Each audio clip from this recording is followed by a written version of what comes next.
오늘의 말씀 본문은 마가복음 10장 17절에서 31절입니다. 예수님께서 길을 떠나시려고 할 때 한 사람이 달려와서 예수님 앞에 무릎을 꿇었습니다. 그리고 여쭈었습니다. 선하신 선생님, 영원한 생명을 상속받으려면 무엇을 해야 합니까? 예수님께서 대답하셨습니다. 왜 나를 선하다고 하느냐? 오직 하나님 외에는 아무도 선하지 않다. 내가 계명을 안다. 살인하지 마라, 간음하지 마라, 도둑질하지 마라, 거짓 증거를 대지 마라, 속이지 마라, 내 부모를 공경하여라. 그 사람이 말했습니다. 선생님, 저는 어려서부터 이 모든 계명들을 다 지켰습니다. 예수님께서 그 사람을 보시고 사랑스럽게 여기셨습니다. 그리고 말씀하셨습니다. 내게 부족한 것 하나가 있다. 가서 내가 가진 것을 모두 팔아 가난한 사람들에게 주어라. 그러면 하늘에서 보화가 있을 것이다. 그리고 와서 나를 따라라. 이 말씀을 듣고 그 사람은 매우 슬퍼하며 떠나갔습니다. 그것은 그 사람이 많은 재물을 가지고 있었기 때문입니다.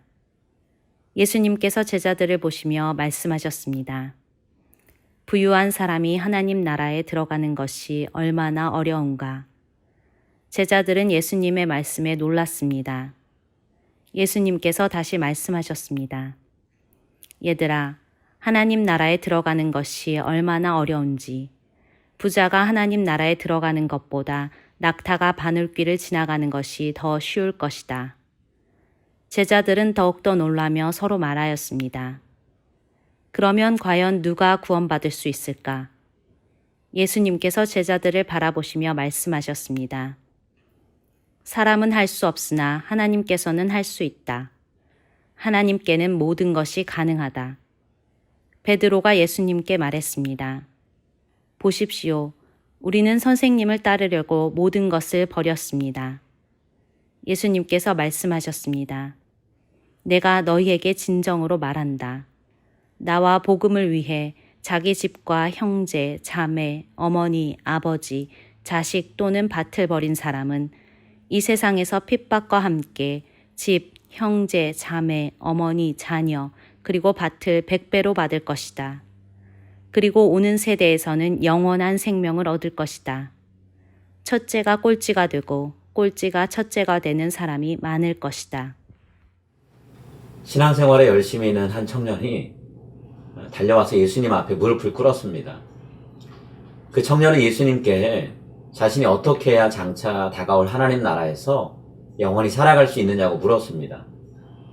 이 질문을 받고 예수님은 십계명의 여러 조항들을 말씀하시면서 그가 어떻게 살고 있는지 확인하십니다.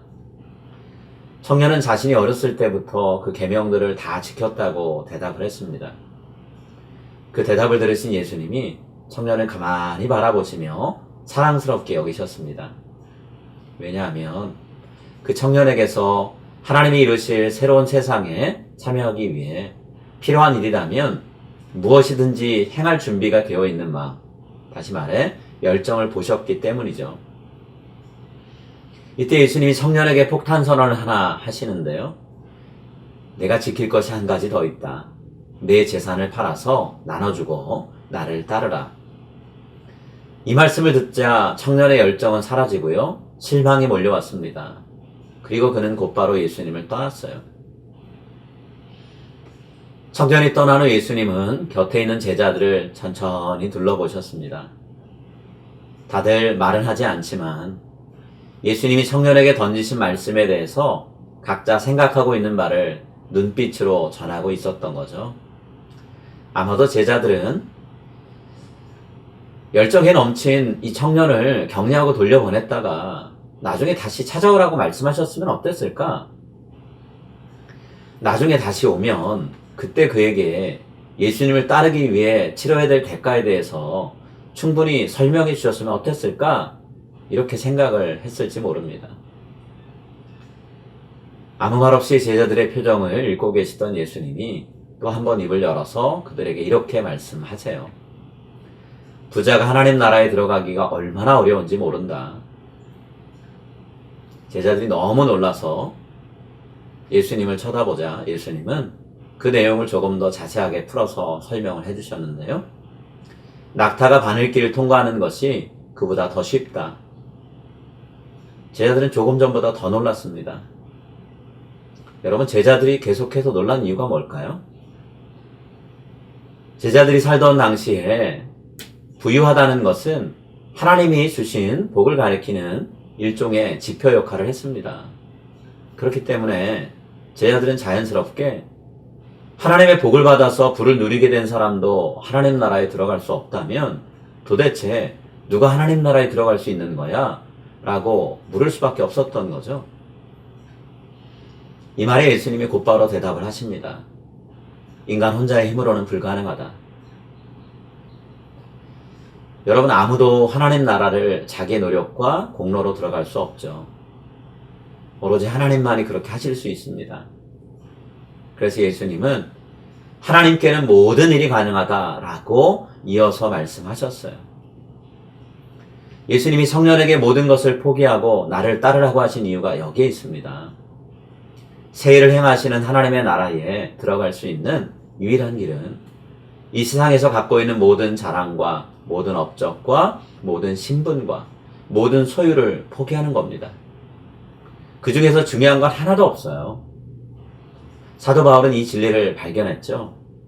그래서 그는 자신이 그동안 받았던 양육과 교육, 물려받은 유산에 대해서 자부심을 다 버렸습니다. 그는 메시아 대신 예수님을 얻기 위해서 그 모든 것들을 다 버리고 잃어버렸어요.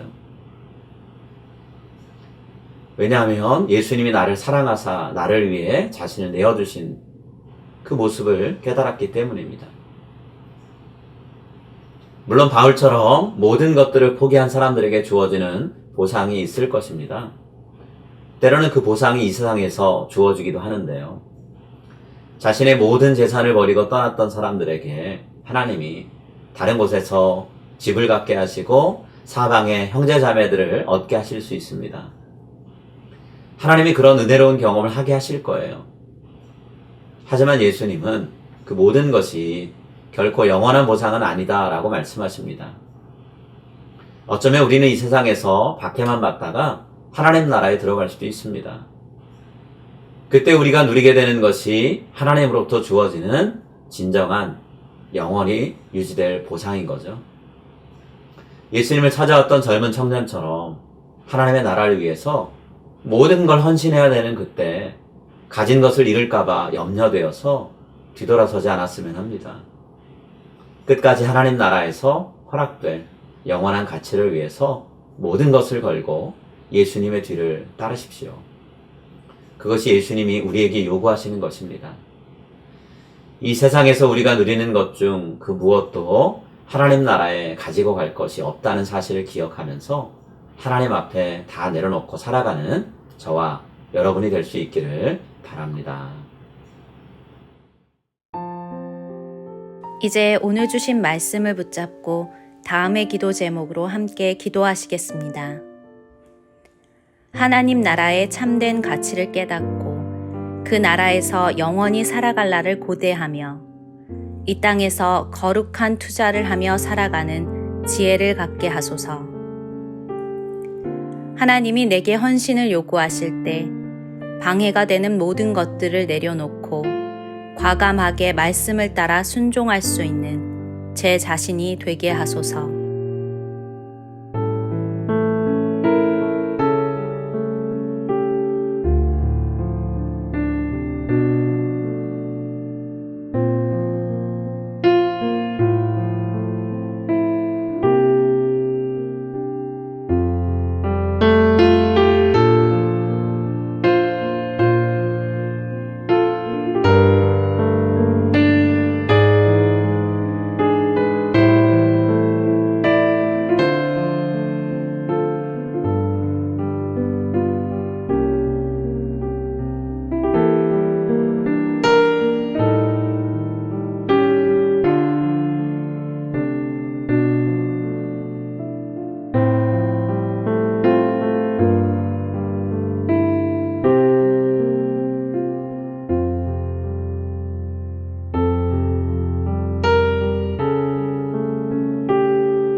이제 오늘의 합심 기도 제목을 따라서 함께 기도하겠습니다.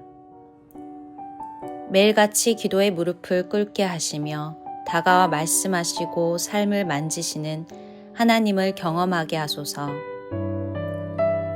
예수님의 삶과 고난과 죽음의 발자취를 묵상하며 오늘 내가 따라야 할 말씀의 길을 발견하게 하소서. 성령님의 뜨거운 임재와 인도하심을 따라 이 세상 속에서 그리스도의 아름다운 향기를 전하게 하소서.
이제 다음 기도 제목을 놓고 함께 기도하겠습니다. 코로나 팬데믹 동안 하나님 앞에 온전한 예배를 드리며 우리 자신의 예배의 영성을 새롭게 세워가게 하소서. 우리에게 허락된 예배와 기도의 자리들을 통해 신앙의 뿌리가 더욱더 견고해져 실천하는 믿음을 갖게 하소서. 각 예배와 기도회를 준비하는 봉사자들을 하나님의 은혜와 성령님의 풍성한 능력으로 가득 채워주소서.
이제 다음 기도 제목을 놓고 함께 기도하겠습니다. 우리 교회가 올바니 땅에 함께 살아가는 이웃들의 아픔과 괴로움을 적극적으로 살피며 사역하게 하소서. 예수님의 피 묻은 복음을 한인을 비롯한 모든 올바니 주민들에게 입술과 삶으로 힘있게 선포하게 하소서. 푸드 드라이브를 통한 지역 구제와 해외 선교 후원 및 동역을 통해 하나님의 사랑을 힘써서 전하게 하소서.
이제 자신과 가정을 위한 기도 제목을 놓고 함께 기도하겠습니다.